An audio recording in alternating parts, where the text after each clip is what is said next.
This time on Watchers of Tomorrow, Geordi loses half of the ship.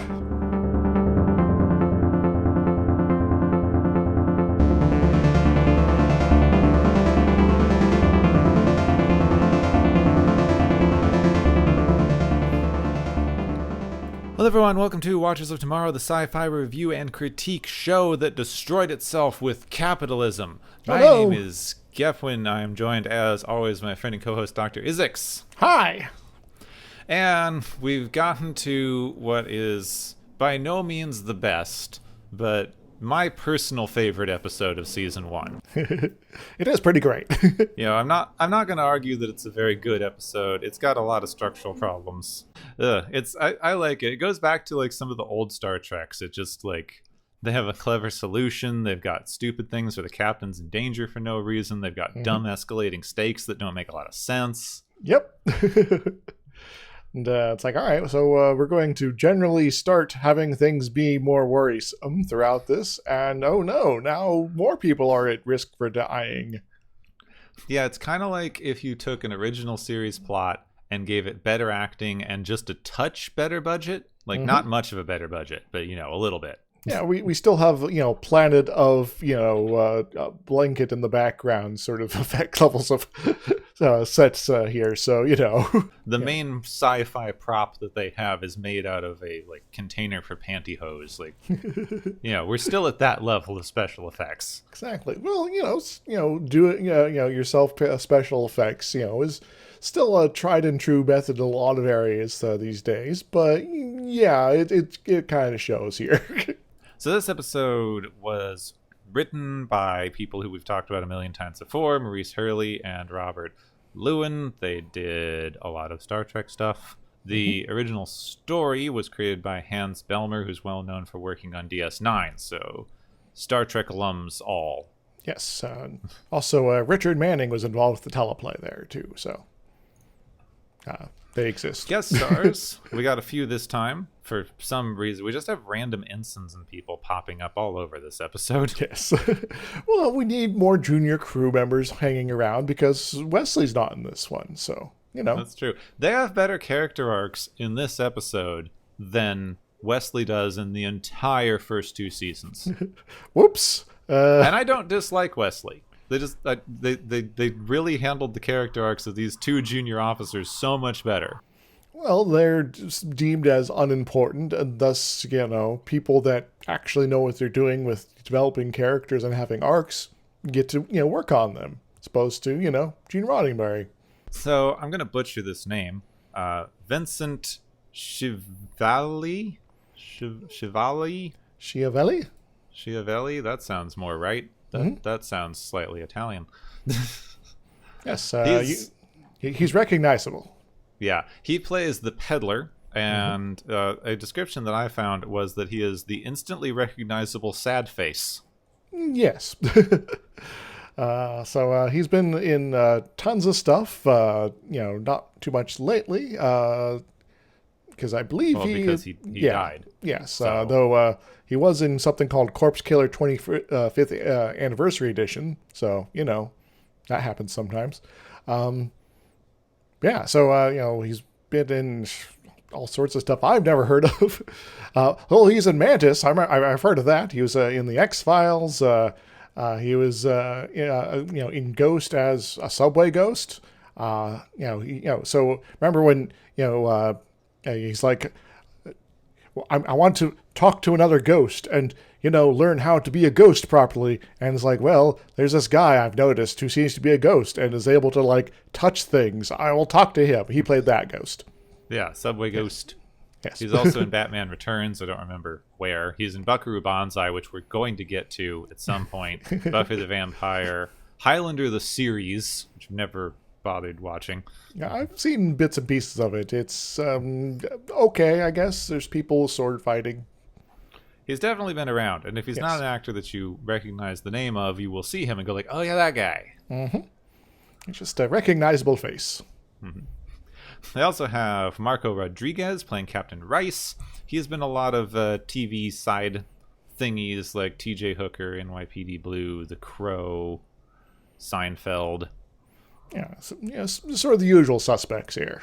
Yeah. One of the first ones is who said explicitly Seinfeld, which surprises me given this era of television. Yeah. I mean, Seinfeld's a little later than this, but still, everyone was on it. Ran for a long time. Yeah. He was also in something that some folks might not remember fondly, The Inhumans. That was a thing. Remember that? I try not to. Vito Ruginas? Vito Ruginas plays Chief Engineer Logan, yet another Chief Engineer. We can see why this one didn't stick around. We'll see that later. He's got a long and varied filmography. Some of his best-known stuff was playing a vampire and angel. He was in CSI, House MD, X-Files, ER. Law and Order. Doctor, just like people. Yeah. He was also in Grand Theft Auto 5. Oh, cool. Yes. One of the voice dudes. Well, I wonder if he was the one that got tortured. Probably not. Probably just a random voice actor. I don't know. I don't recognize the name of the character. Played Grand Theft Auto 5 in so long. Neither have I. Julia Nixon is playing Ensign Tissot. She began acting while in school in Honolulu with a part in Magnum P.I. She then jumped into movies immediately in Romeo First Blood Part 2. You mean Rambo? Yeah, that one. She finished up in movies in Rambo First Blood Part 2. She also appeared in Sidekicks, which I've never heard of, something called Glitch. And she was in Double Dragon. She was in an episode of Deep Space Nine as well as Babylon 5, where she played Catherine Sakai, who managed to meet the walkers of Sigma 957 before anyone else did. Sure. You have no idea what I'm talking about. Yep, still haven't seen Babylon 5. All of that was gibberish. Yes. Oh, she was also in Sequest.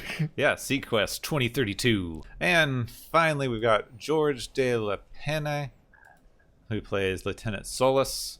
Originally, he was a pianist and ballet dancer. And, not too many acting roles here, but was in Freddy's Nightmares. Also, Murder, She Wrote. I wonder if they're related somehow. Maybe. I mean, that would be an interesting one. I would see that crossover. Friday the 13th in Cabot Cove. Oh, wait, that's Nightmare on Elm Street. Yeah. Nightmare on Cabot Cove. Oh, my God. It's Halloween. There's just too many horror movie names rattling around recently. Yeah, if we're going to do a big crossover, like, Jason's there, there's some Cenobites as well, and it just gets crazy there. But Jessica's like, I know which one of you murdered who now. I'm sorry, we pull back the curtain. We record far ahead on these things, so for me it's Halloween, and I'm hearing too much about horror movies. For you, it will probably be Christmas. Yeah. Yes. So you'll be confused. Yeah, so you'll be having a nightmare before Christmas instead. See what you did there. Okay. The Enterprise is out to investigate the disappearance of the USS Drake, which vanished trying to investigate the planet Minos, which was a well-known planet during the Urso-something war. They were arms dealers who sold weapons to both sides.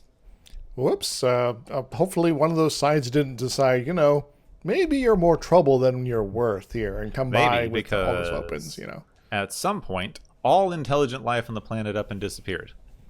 Whoops. Wait a moment. Minos. Minos. Where do I know the name? Minos Corva. What are the defensive plans of Minos Corva, Gepwin? I don't remember that one.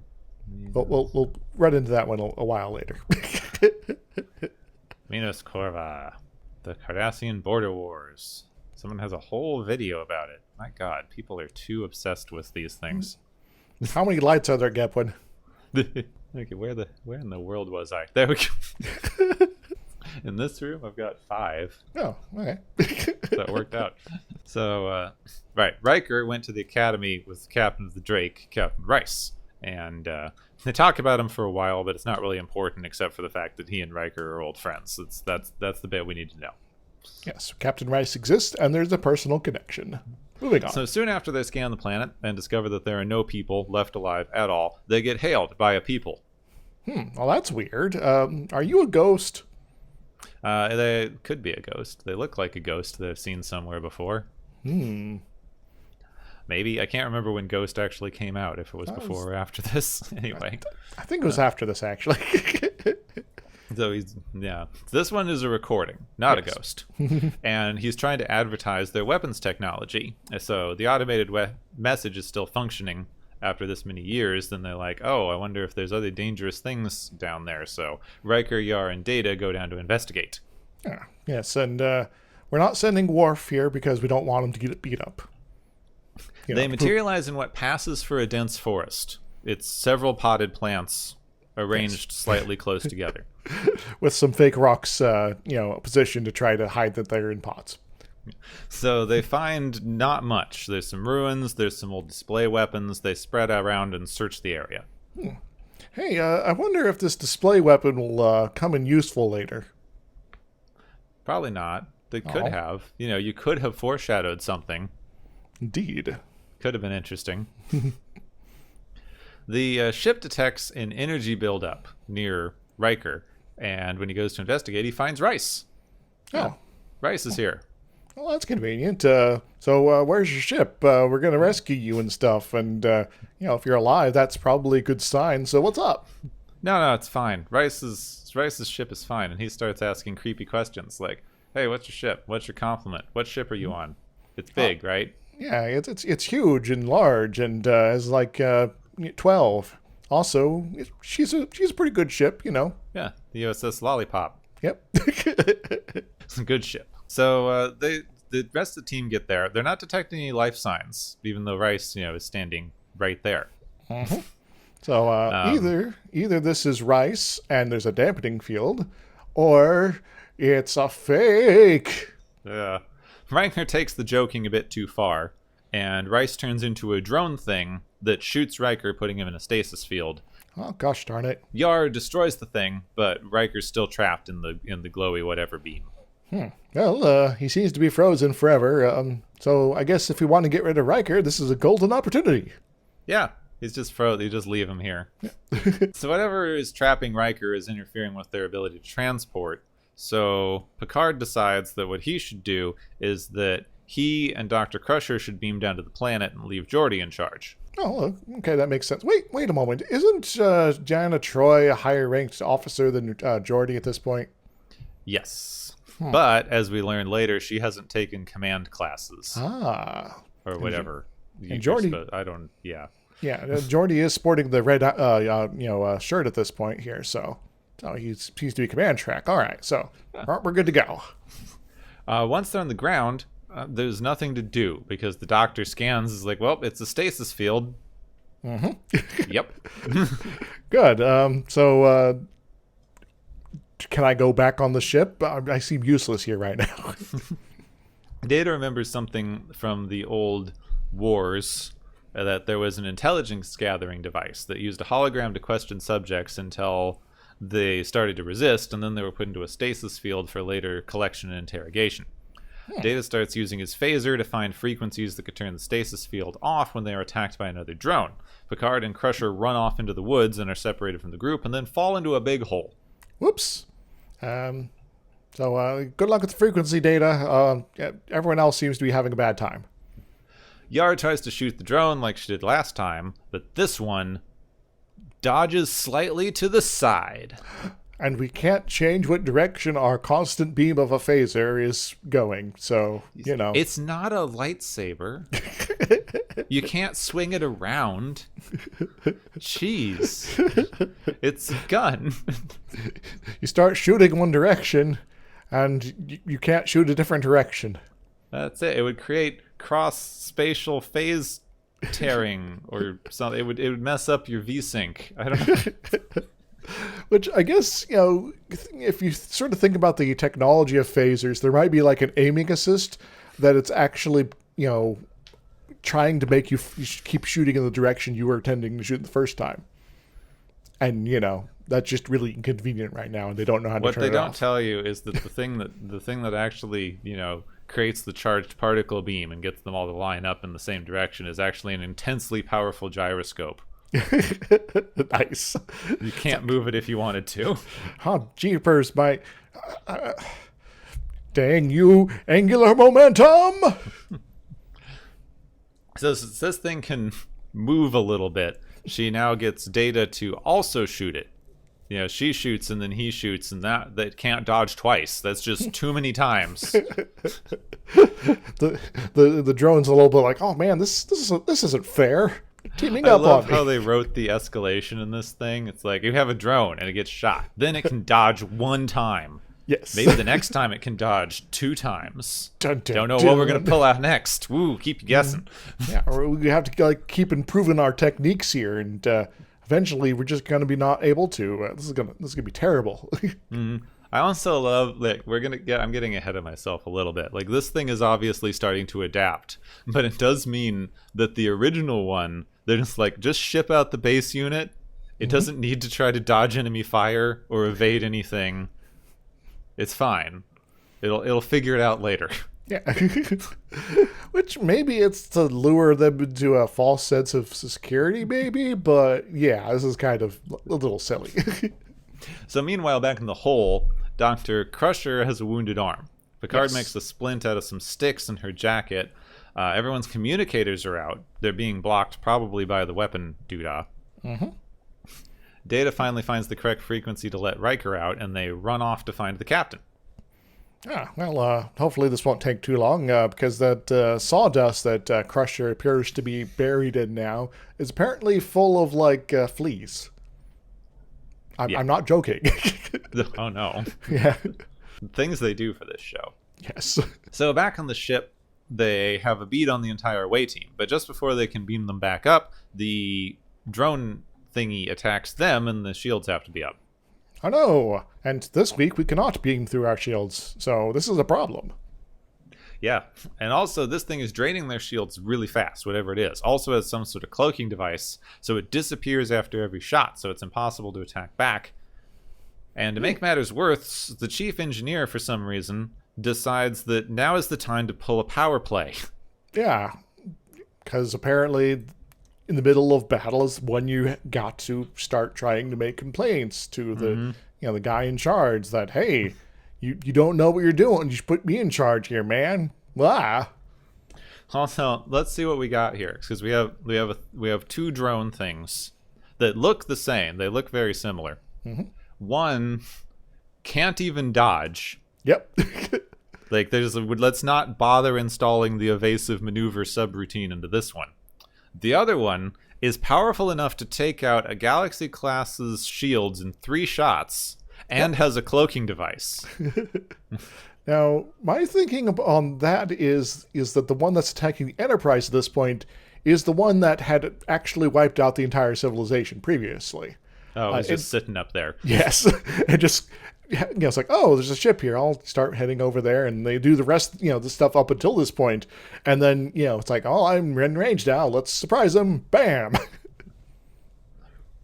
So Chief Engineer Logan runs up to the bridge and goes, Geordi, give me command. I outrank you, and I know better than you for some reason.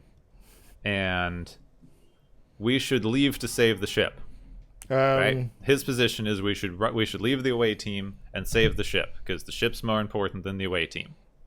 Well, thank you for the advice, but Geordi is in charge right now, and, he can say no. So Geordi yells him down very easily. Geordi's got some good command presence, which I like here. As contrived as some of this is, getting to see Geordi in charge is great. Hi. At the same time, he's trying to do whatever he can to fight back against the drone. Geordi and Worf come up with a plan to try to predict its movements based on its previous attacks. So, thinking the problem. Excellent. Instead of, complaining about not being in charge. Back on the planet, another one of the things shows up, and this time it is a shield, and it takes all 3 of them firing at once to take it down. So they might be out of options, because the first one took 1 person, the next one took 2 people, this one took 3 people, and they are out of 4 people. They don't. That's it. Yeah, the other person 4 and 5 are stuck in a hole, and we can't get them out right now, and that sucks. Yeah. Hey. Speaking of the hole, Crusher's losing a lot of blood and needs to stay awake, so she instructs Picard on how to use some random roots to clot the wound up, because she knows things about random roots on planets that she's never been to before, because exobotany or something. Apparently it's not just that there's lots of humanoids running around here, but there's apparently nearly identical biochemistry all throughout the universe, and so everything's just going to be compatible. Hooray! I mean, we do later learn that there's a whole joint species thingy going on, but Yes. I don't know. Even on this, that's just dumb, though. Like, we seeded every planet in the world, whatever. Even a few million years later, our plants are just unrecognizable from each other, even on Earth.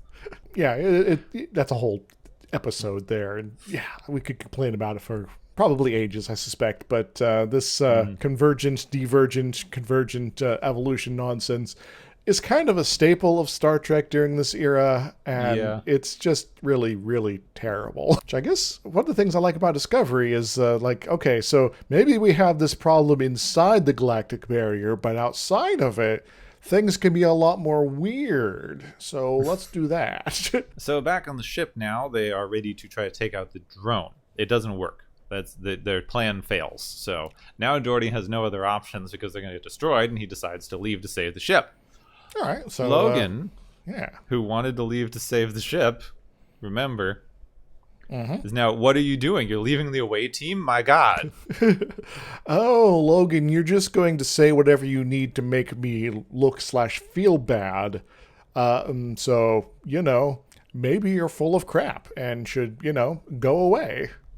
So Geordi pulls Logan away and goes like, okay, I want you to take command.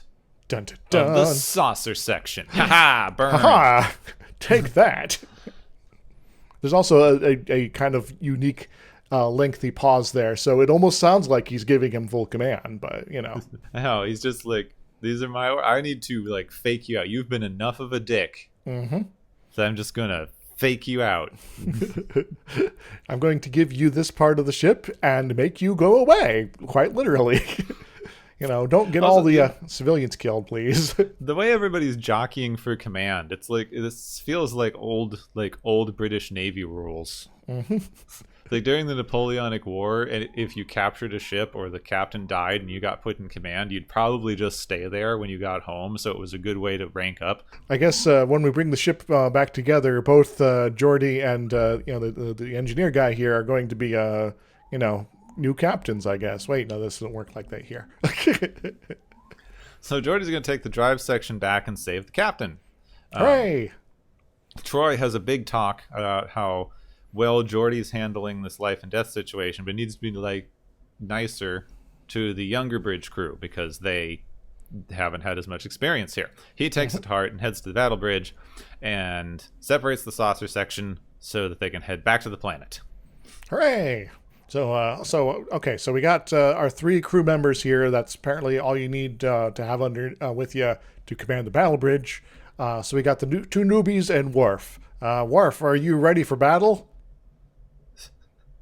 Okay, we're not talking to Worf. You have to question Worf's ability to battle? How dare you? Okay, we're not talking to Worf today. The rest of you guys, how you doing? So back in the cave, Picard finds a computer, and when he turns it on, the salesman from earlier appears as a projection. He discovers the computer is an advanced control for a weapon system that adapts to eliminate its targets. That's what these drones have been. An adaptive system that makes weapons more and more powerful. That's able to tackle whatever is thrown its way. This reminds me of something, but what? I don't know.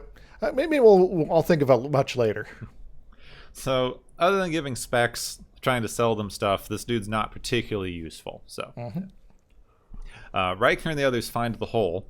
Data jumps down to help because he can do that, but he also can't do very much down there. Yes. I cannot reconfigure this thing, even though you're trying to tell me what to reconfigure it to do, but okay. Yar and Riker find cover because a new drone just launched, and now they're also a man down. So, yeah. Wait, we added the wrong number. We put -1 as opposed to +1. Ah! The salesman is just really excited to show off the drones. It's the perfect weapon. Probably killed everyone on the planet, in fact. Yeah. So, we got to keep demonstrating until you're ready to buy, So Picard has a flash of insight and goes, okay, you made your sale. It's fine. And then the salesman and the drone immediately disappear. Oh, well, that was convenient. Wait, how much does this thing cost? Yeah, now they're committed. Also, I don't know what money is. We'll come up with that later. now they can communicate with the Enterprise. And he's like, hey, we took care of the problem. And Geordi's like, not up here, you didn't. That's why I said, it would be plausible for this, to be an unconnected sort of demonstration here, because they're still in trouble at this point. And yeah, the other drone did not disappear. Maybe it's just too far away. Who knows? So Geordi orders the ship to enter the planet's atmosphere after he gives like a big speech, really good speech about how everyone knows their jobs and it's fine and just do what you're told and it's great. Everyone will get through this. Don't worry about it. Yeah, you guys are awesome. Let's go kick some ass here. So, let's go fly into the atmosphere, and hopefully the SOSA section will never have to do the same thing. Yeah. It's probably not designed for that. Yeah.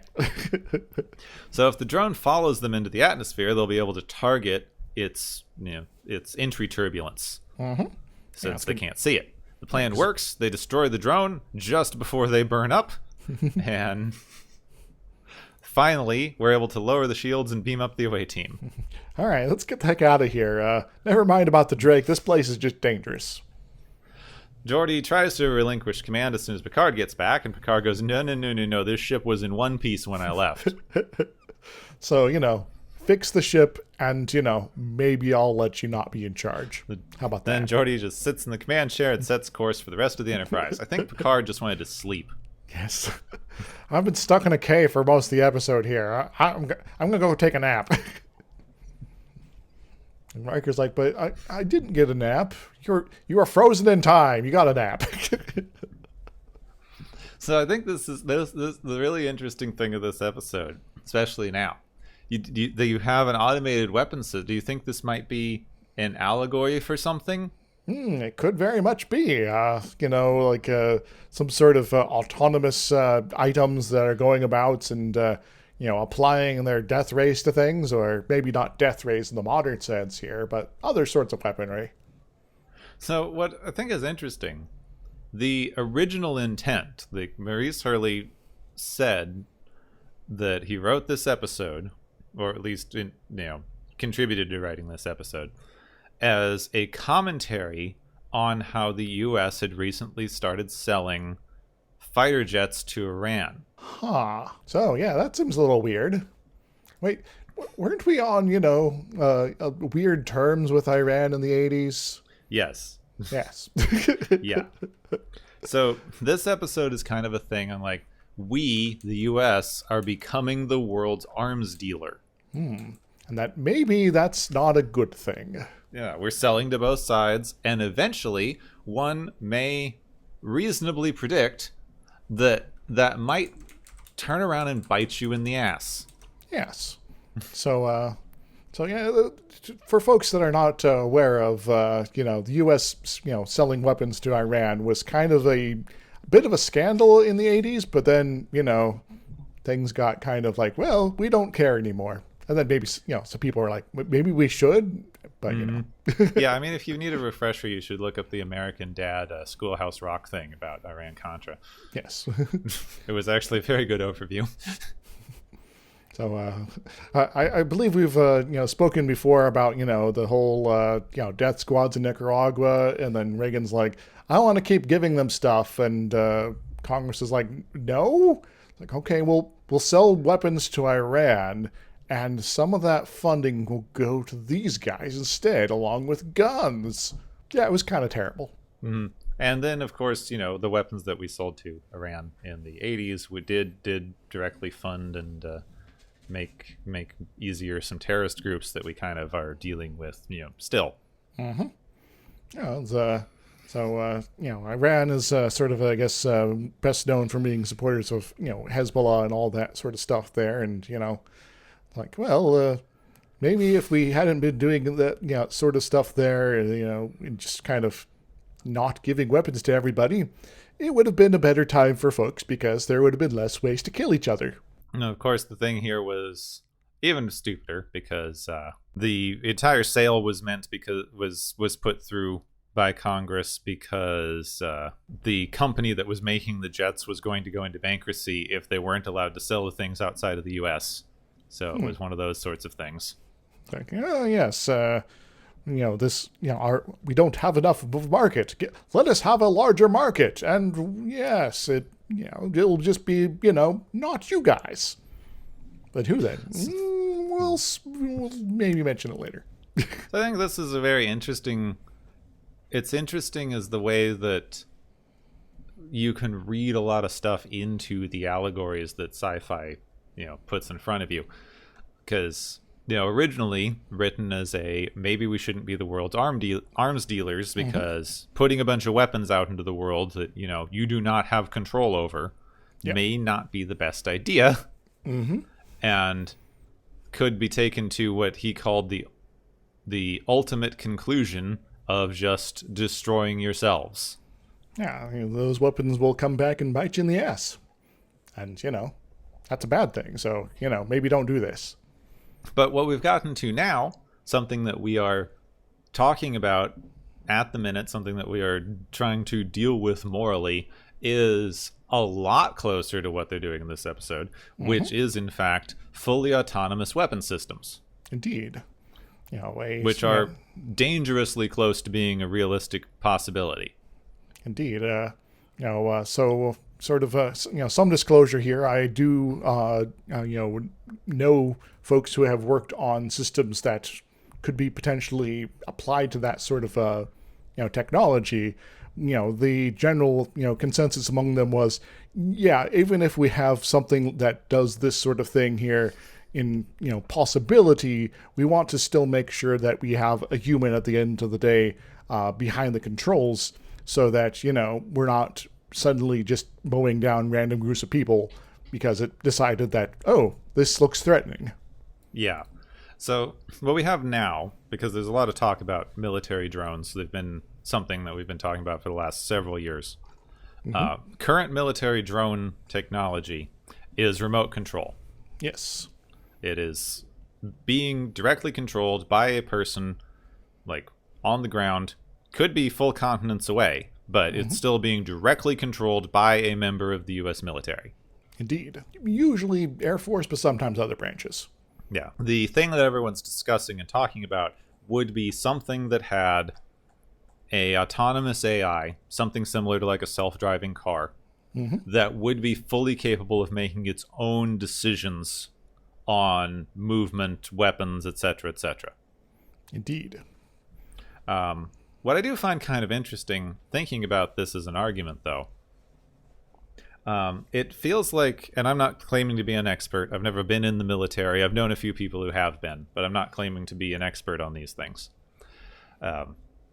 But in general, people have this thing of like, oh, well, what if you completely automated the drones and they made their own decisions on what to shoot and what would be the moral implications of that, etc., etc. And there is a lot of questions there. But even people who are flying fighter jets now, even members of the Air Force who are flying actual, manned jet missions, aren't making their own decisions on what to shoot. Indeed. They have to call into base and get explicit permission and orders and all this other stuff and confirm targets and get like 3 different people to agree that they should shoot something before they shoot it. Yes. And yes, we are still making a lot of really horrifying military mistakes there. We're doing a lot of really horrifying things as the U.S. military. And I'm not trying to gloss over or excuse any of that. But it's certainly not the same sort of thing as an automated system. Because even when we have people there on the ground, or in the air in this case, I suppose, they're not even making their own decisions because we have an entire massive chain of command that filters down to them to make those decisions. Indeed. So, I suppose if you're going to be, worried about bad decision-making processes, find the folks in that chain of command and work them over a little bit and to, sort of, I guess, if you want to, place specific blame, that's where to go, given our current structure here. And as I understand it, part of that thing is, in fact, to deal with the moral responsibility of modern weaponry.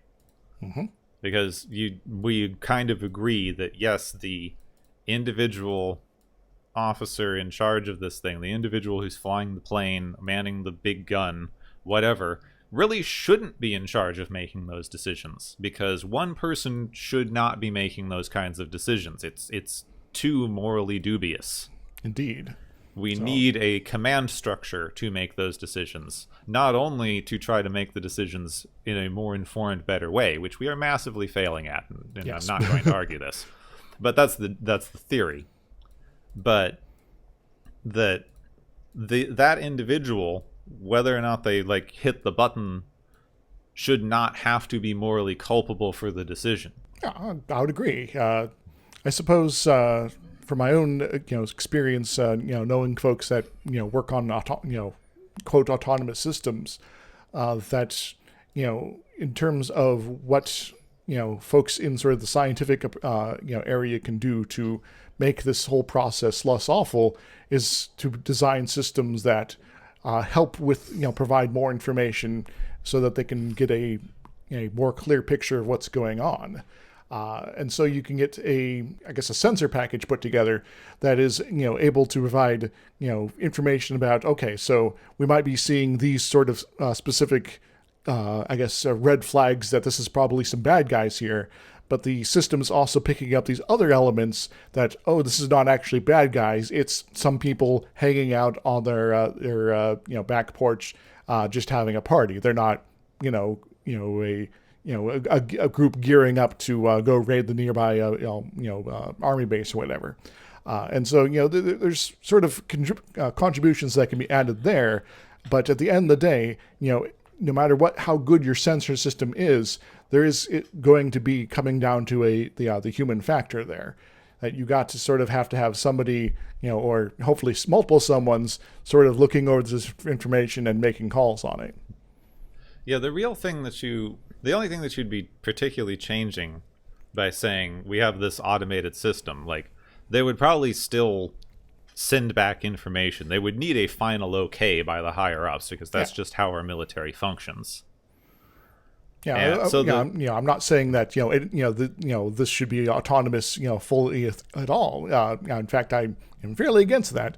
But having the research thrust be provide more information so that people can make better decisions. That's a good thing. Well, I think we'd need some research on this thing. I can see two things here. One thing that you're doing is if you make it autonomous and say we have the drone, it's completely autonomous. It's not remote controlled, but it still asks for firing permission and all the things that a real human pilot would have to do. Because, how else would it function in our military? Yeah. So if you have that, the thing that you've done really is kind of remove that sort of last gasp moral decision. Mm-hmm. Because you do have situations. We've had situations like this in not in these smaller level decisions, but in like nuclear launches and things. Where people have gotten bad orders, and the person on the ground who's in charge of launching the thing and ending the world goes, "No, thank you, I'm not going to do that."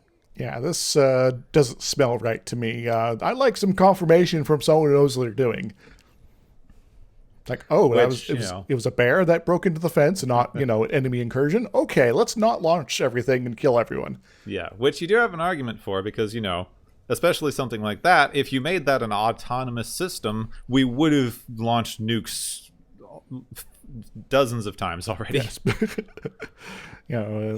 It's a sort of, I forget the exact name for it, but like the one phone line that if it gets cut, Russia launches all its nukes, and it's like, maybe we shouldn't have that. Yeah, maybe we should have two at least. Yeah. Someone could just, run over that with a tractor, and that would be a bad time. Yeah, in a big snowy country, notoriously bad at infrastructure upkeep. Yeah. But the other thing that I would be kind of interested in, and I could see this as an actual argument for autonomous drones, that, with the check-ins and all the things that we have now, because why in the world would you design a weapon system to work different than a human pilot? Mm-hmm. Something that you'd have to look at, and I think you'd have to do actual research on this because the psychology on this is unclear to me. But something that I could see is, even with all of the checks and orders and all the stuff that's supposed to be taking moral responsibility off of the person who's actually controlling the thing,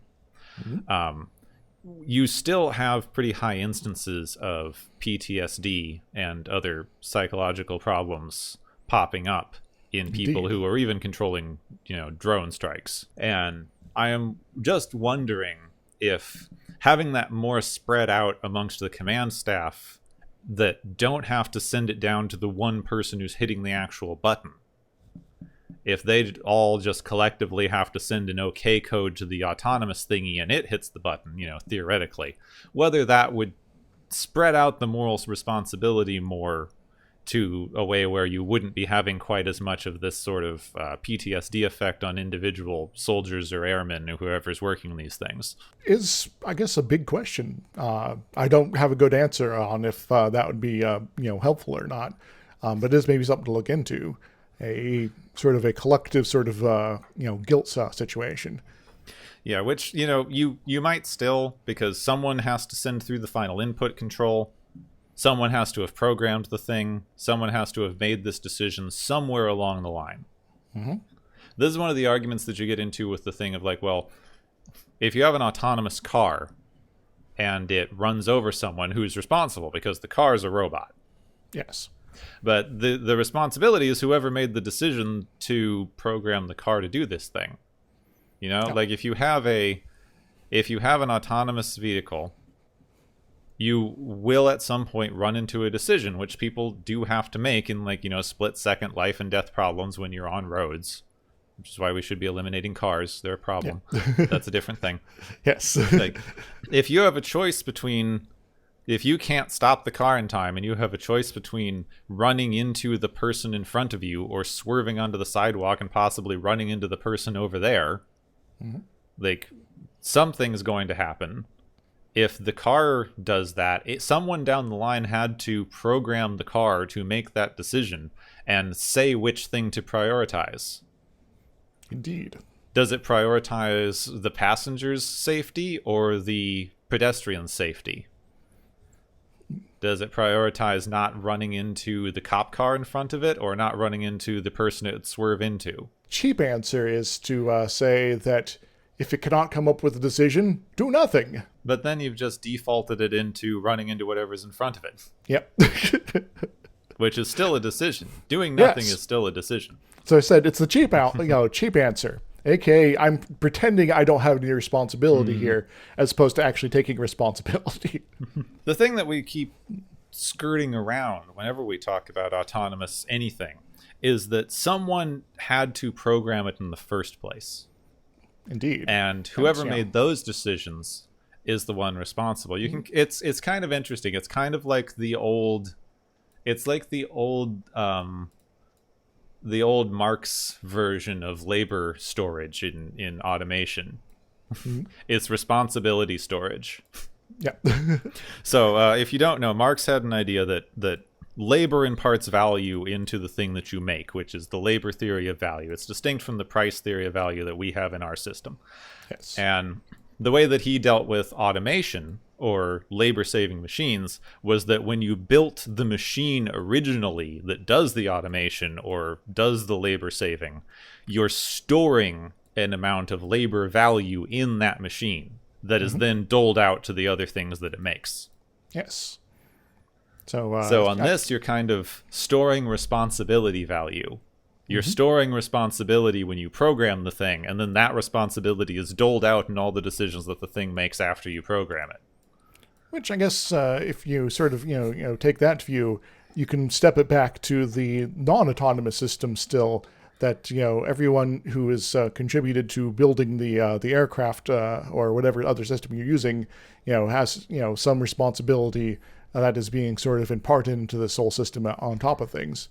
So that is maybe not going to help anyone really sleep at night, but it is an interesting thing to think about. Mm-hmm. Well, we tend to not like to assign stuff to systems right now. We love our individualism. Mm-hmm. But I think it's interesting because it kind of brings up this other thing with just automating more and more and more of our systems, that a lot of them are bad, a lot of them have flaws, and some of the places where you can get around those flaws in our current system is when someone is faced with making that decision Like, on some level, we do have a certain amount of individualism in here, where someone down the line is like, the system rules say I need to do this thing, but that's too immoral for me to do. And I'm going to do something different. But the more and more that we automate these things, the more we computerize them and automate them and do all this stuff, the more that gets taken out of things. I've recently been watching through the really, really good cyberpunk cartoon on Netflix, the cyberpunk anime. And it got me thinking of this, because one of the things that makes that such a believable dystopia is that it's just taken all of the systems that we already have and automated them to such an extreme that you don't get that kind of leeway. Like, the whole system is automatic. If you don't pay rent that week, your door automatically locks you out because it's hooked up to the computer. If you haven't paid your laundry bill, your washing machine stops working. Yeah, so it's a little frustrating, that there's, if then something happens in the, messes up the system, well, you're out of luck because, it just says that you haven't paid this week. Now, is it because you, didn't pay? Did you not be able to pay because something else horrible happened? Was there a glitch in the machinery? Or is this something else entirely that's causing your life to now spiral out of control? Yeah, we've had things like this recently. The Internet of Things, which is falling out of favor for the Internet of Grifts. Yeah. But the Internet of Crap.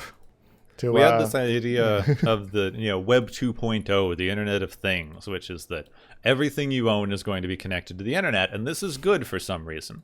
Yes. And no one thought to ask why. Yeah. But some of the stuff that's happening, I've seen this. I was shopping around for wireless earbuds a little while back.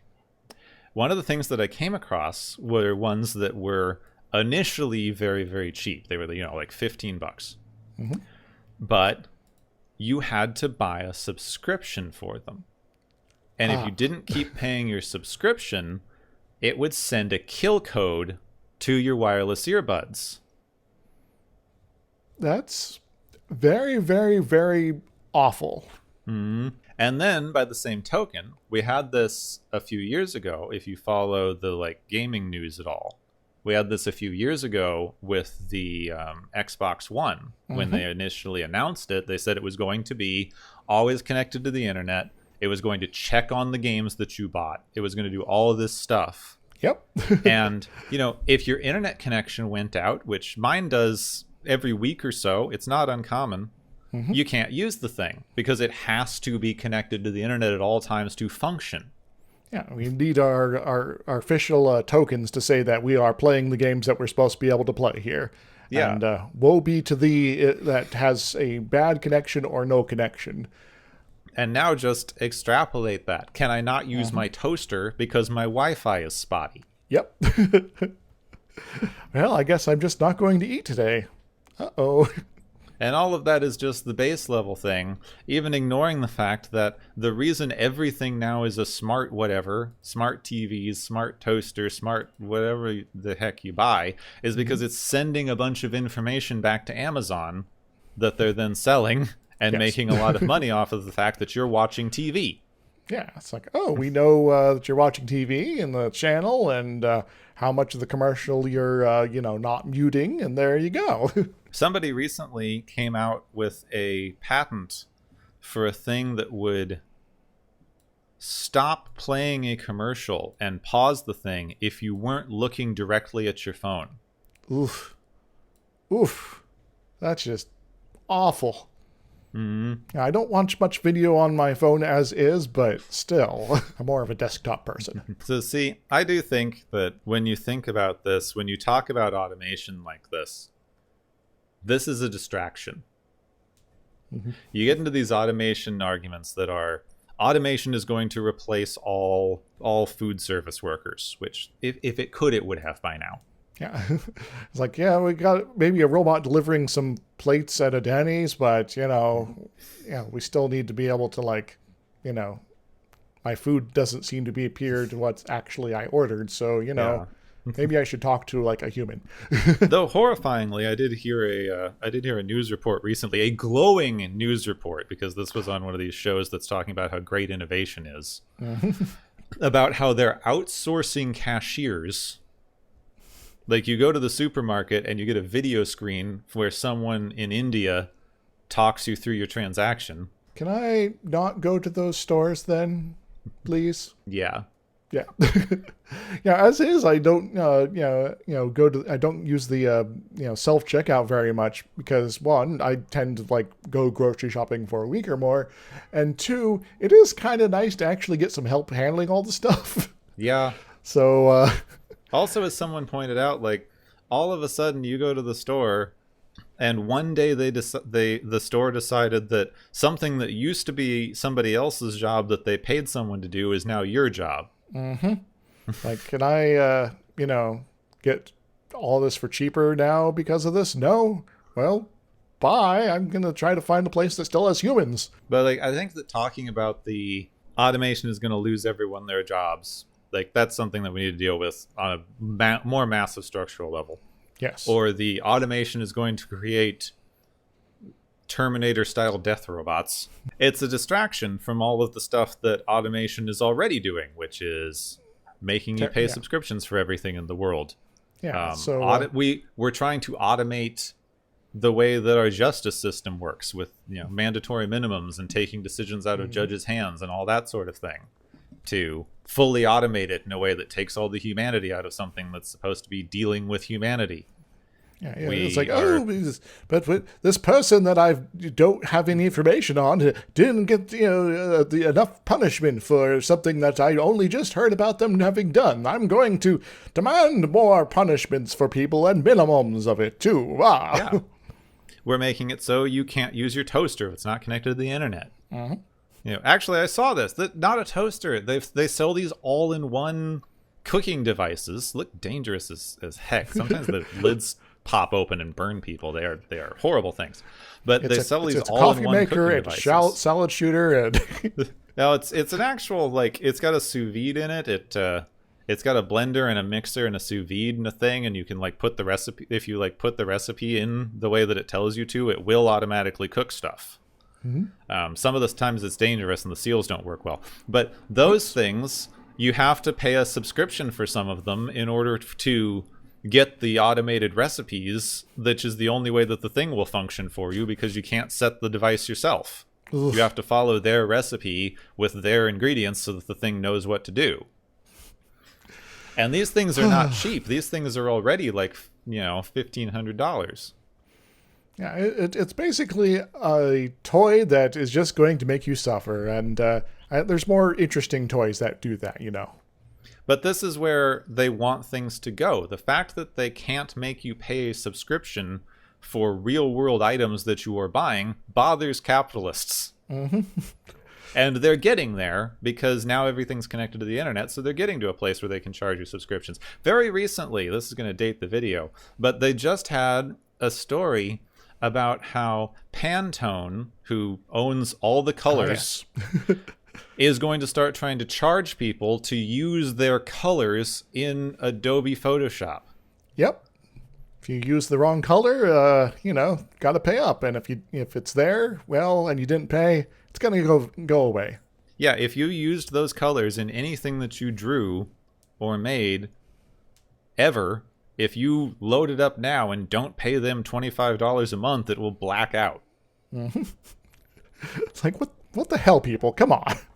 So anyway, now I'm angry. But, see, this is the actual danger of automation. Not, it's going to create autonomous kill drones. Well, because also, have you seen self-driving cars try to go anywhere? You walk around a corner and the drone is going to lose you. Yes. So I guess, I don't necessarily, want to push folks towards, individual responsibility nonsense here. But, if we're, going back to the, instilling morality into the devices that we, design, construct, et cetera, there is the bad side of that where we're making decisions that make horrible things happen. And then there's the inverse of that. We're going to make decisions about the technology we design to have them decrease suffering in people and have less nonsense like all of this. So, if you happen to be in sort of a tech development sort of area, you have the choice to make the right decision, to make our lives less crappy. Sometimes, because we've also automated the fact that CEOs and people have to do things that raise their stock prices. Ah, dang it. Well, I could try to pitch the same message to CEOs, but I don't think they're going to pay attention. Yeah. You need to look at changing the actual systems of control that we have in place, which is voting, changing laws, possibly investing into some of these places that are trying to use the system against itself by investing in better company policies. Mm-hmm. Yeah. Well, maybe we can get rid of just CEOs in general. Yeah, that'd be great. But probably maybe some sort of council of the workers sort of in charge of these organizations. That'd be interesting, wouldn't it? It's starting to sound dangerously communist to me. Oh, it's just it's like a co-op, right? So, okay, unless you had anything pressing in here. Well, I guess I could, talk a little bit about the military-industrial complex in general, but I can maybe save that for another time. Oh, yeah, we'll have plenty of time to talk about the military-industrial complex. So I guess since I got on too long of a rant, I shut everything down. I'm sorry I do that. Anyway. That's why you're having motorcycles today.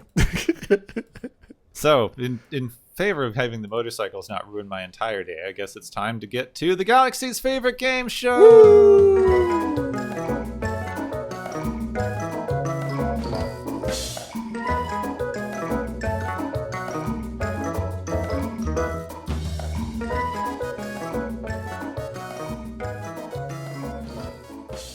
Hey everybody, welcome back to the Galaxy's favorite game show. I hope you're all looking beautiful today, because I think you are. Anywho, the various contestants have been racking up all sorts of points here, and we got a few to hand out before the drones get us, so, let's see how this rolls. The first one is the Gunshots by Computer prize, which goes to the Peddler, because he will bring you peace through superior firepower via computer, because he is one. Yes. Anyway, what does the Peddler win, Gapwin? The Peddler gets like a virtual teddy bear or something because he's so sad, and I can imagine that's why he wants to destroy everything. That might help, yes. Computer depression. Yeah, he does smile a couple times in there, but, that's the smile of a salesman. It's like, well, I've made the sale, but what of my life? What meaning do I have? Is there anything really worth it out there? Anyway, going to the next prize is the Carbonite Man, which goes to Riker for being frozen in place for a while. Thankfully, no bounty hunters were by today to pick him up. What does Riker win, Gepwin? Riker wins a thermal detonator because it's the only way to get out of these things, apparently. You just have to threaten everyone with a grenade. Maybe that could have turned the drones off. We're going to grenade your mainframe computer guy. What do you think about that? He just keeps giving me the advertisement. Anyway, the final one is the Berserker Buttons prize, which goes to Chief Engineer Logan for having a massive problem with not being in command for some reason. Or is he just worried about being replaced like the last dozen Chief Engineers unless he makes a big splash? Things to think about. Well, what does he win, Gapwin? Yeah. Chief Engineer Logan gets transferred to a starbase, which apparently is very boring for everyone. I've heard this is a bad thing in several shows, so you shouldn't try to power play. And yeah, you're probably right. This is why they keep running through engineers. Well, maybe there's only certain star bases that are horrible and bad postings. Maybe one of those places with like one of those bad roles in charge or something like that. Anyway, that's all we got for today. I hope you've been enjoying our little game show here today, folks. Go ahead and take us away, Gepwin, before because I think they're trying to shoot through the doorway here. I should probably go deal with that.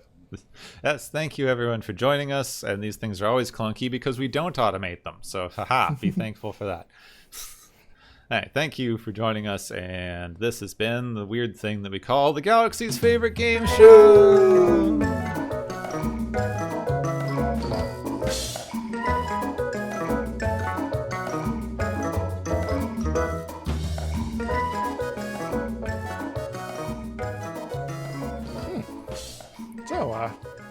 So how you doing? Good. Yep. Yeah. Are you feeling all right? So far. Well, that's good. Have you been taking your medications? Yeah, it's the only way to hold off the plague. Yeah. It's too real. Yeah. Yeah, this next episode's kind of weird given, the last few years. Yeah, it's a weird one on the plague front. I mean, it's one of the ones that people talk about. It was made fun of recently in Lower Decks. They do this. So next time we have symbiosis, which doesn't tell you a lot about what's going on from the name. Yeah, so maybe there's two things and they're like working together for mutual benefit, maybe? Yeah. This is the one that like everyone criticizes this one, but it's very difficult to remember the plot offhand. Yeah. This is the one where you have one planet that is giving the other planet drugs for a plague, and the one planet's really rich and the other one is like workers, and they're providing all of the like industrial stuff for the other planet. Yep. And so this is a thing that's happening, and they apparently only have one ship that does all the shipments. Yeah, because they never worked out how to repair their ships because they're in too capitalist of a thing. Yes. It's like, we forgot to hire engineers. Drat. So yeah, I mean, it's not a lot to talk about. This is one of those weird ones. There's some Prime Directive malarkey going on that you kind of have to. I don't know. We'll figure out whether it makes any sense next time. Well, I'd say that at the end of the day, Picard kind of just throwing up his hands and being all like, "I'm done with this." It's probably the right answer. Yes. That's true. Sometimes the best decision is no decision at all. Yep. I'm out. So yeah, I mean, though, I will say he uses the Prime Directive both directions. Like, people are like, "Oh, it's a weird Prime Directive decision." It's like, I mean, he kind of just did the like, "Nope, I'm going to follow the actual letter of the law on this one and watch it work out." Yep. Yeah, Picard's like flexible like that, and I guess we can maybe make a chart at some point about on what level which direction he and the other captains go with the Prime Directive. But at the very least, though, he's not condemning an entire population, entire species to death because of some questionable thinking. Anyway. Yep. I'm looking at you, Phlox. Anyway. Sorry. Yeah. Next time, we're going to talk about Prime Directive stuff, Picard, drugs. It's going to be a fun time. There might be some capitalism, too. Yeah, probably. Yeah. So, next time, we got symbiosis. Next time on Watchers of Tomorrow, Captain Freeman will drop by later.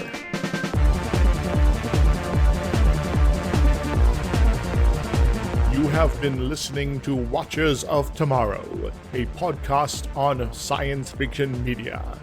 Find and follow Watchers of Tomorrow on Podbean, YouTube, Spotify, iTunes, Google Play, Stitcher, Pocket Cast, Spreader, Digital Podcast, and perhaps many more to come. If you enjoy our podcast, make sure to subscribe for more. And where possible, make sure to rate your experience or leave us a review. You may find Gepwin on youtube.com/Gepwin and Twitter @Gepwin. You may find me, Dr. Isix, on youtube.com/Dr. Isix and Twitter @IsixLP. Music is Waveform and Mori's Principle, both by DRKRN. You can also check out the Watchers of Tomorrow Discord channel. Make sure to share the experience with your friends, family, enemies, and alien overlords. If you feel you are suffering from transporter syndrome, please be aware that the next time you step off the transporter, that you, that is now, no longer exists.